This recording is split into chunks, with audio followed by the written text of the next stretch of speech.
ಇಲ್ಲಿ ವಿಕಸಿತ ಕೃಷಿ ಇದ್ರ ಬಗ್ಗೆ ಮುಂಗಾರು ಬೆಳೆ ಬಗ್ಗೆ ವಿಜ್ಞಾನಿಗಳೆಲ್ಲ ಬಂದು ಮಾಹಿತಿ ಕೊಟ್ಟರು. ಮುಂಗಾರಲ್ಲಿ ಯಾವ ಥರ ಬೆಳೆ ಬೆಳಿಬೇಕು, ಈ ಕೀಟಗಳು ಯಾವ ಥರ ಇದು ಮಾಡ್ಕೊಳ್ತವೆ, ಅದಕ್ಕೋಸ್ಕರ ಪರಾವಲಂಬಿ ಕೀಟಗಳು ಮತ್ತು ಇದ್ರ ಕೀಟಗಳ ಬಗ್ಗೆಲ್ಲ ಮಾಹಿತಿ ಕೊಟ್ಟರು.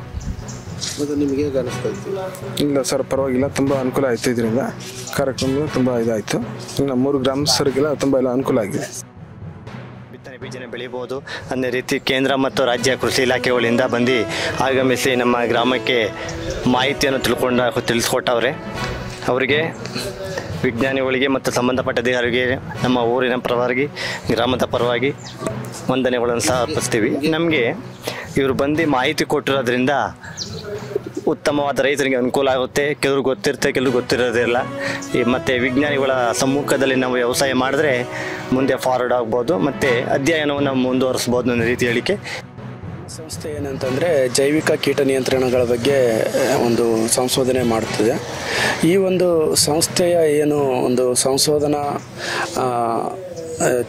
ಮಾಡಿದಂತಹ ವಿವರಗಳೇನಿದ್ದಾವೆ ಅವುಗಳನ್ನು ತಲುಪಿಸಲಿಕ್ಕೆ ವಿಕಸಿತ ಕೃಷಿ ಸಂಕಲ್ಪ ಅಭಿಯಾನ ಒಂದು ಮುಖ್ಯ ವಾಹಿನಿಯಾಗಿದೆ. ನಾವು 5 ದಿನಗಳಲ್ಲಿ ಸುಮಾರು ಒಂದು 20 ರಿಂದ 25 ಗ್ರಾಮಗಳನ್ನು ಭೇಟಿ ಕೊಟ್ಟೆವು. ಅಲ್ಲೆಲ್ಲ ಒಂದು ರೈತರ ಒಂದು ಸ್ಪಂದನ ತುಂಬ ಚೆನ್ನಾಗಿತ್ತು.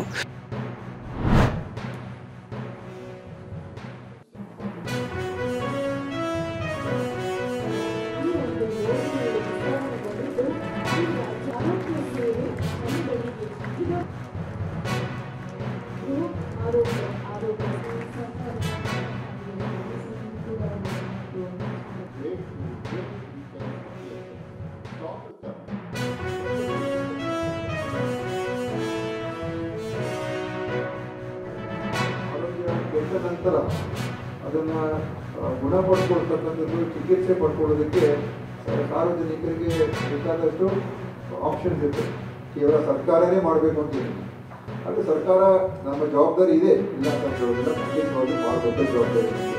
ಅದರಲ್ಲೂ ಎಲ್ಲರಿಗೂ ಕೂಡ ಆದಷ್ಟು ಮಟ್ಟಿಗೆ ನಾವು ಗುಣಮಟ್ಟದ ಮತ್ತು ಅವರಿಗೆ ಸುಲಭವಾದಂಥ ರೀತಿಯಾಗಿ ಚಿಕಿತ್ಸೆಯನ್ನು ಸಿಗುವಂಥದ್ದಕ್ಕೆ ನಾವು ವ್ಯವಸ್ಥೆಗಳು ನಮ್ಮಲ್ಲಿರಬೇಕು. ಇದೆ, ಇಲ್ಲ ಅಂತ ಹೇಳೋದಿಲ್ಲ. PHCಗಳು, CHCಗಳು, ಆಮೇಲೆ ಜಿಲ್ಲಾ ಆಸ್ಪತ್ರೆ, ತಾಲೂಕು ಆಸ್ಪತ್ರೆ, ಅದೇ ರೀತಿಯಾಗಿ ಉನ್ನತ ಮಟ್ಟದ ಆಸ್ಪತ್ರೆಗಳು, ಸೂಪರ್ ಸ್ಪೆಷಾಲಿಟಿ ಆಸ್ಪತ್ರೆಗಳು ಎಲ್ಲವನ್ನು ಕೂಡ ನಾವು ನಿರ್ಮಾಣ ಮಾಡ್ತಾ ಇದ್ದೀವಿ. ಮತ್ತು ಕರ್ನಾಟಕ ದೇಶದ ಒಂದು ಆರೋಗ್ಯ ವ್ಯವಸ್ಥೆಯಲ್ಲಿ ಮುಚ್ಚುತ್ತಿರುವಂಥ ಒಂದು ರಾಜ್ಯ ಕೂಡ ಆಗಿದೆ.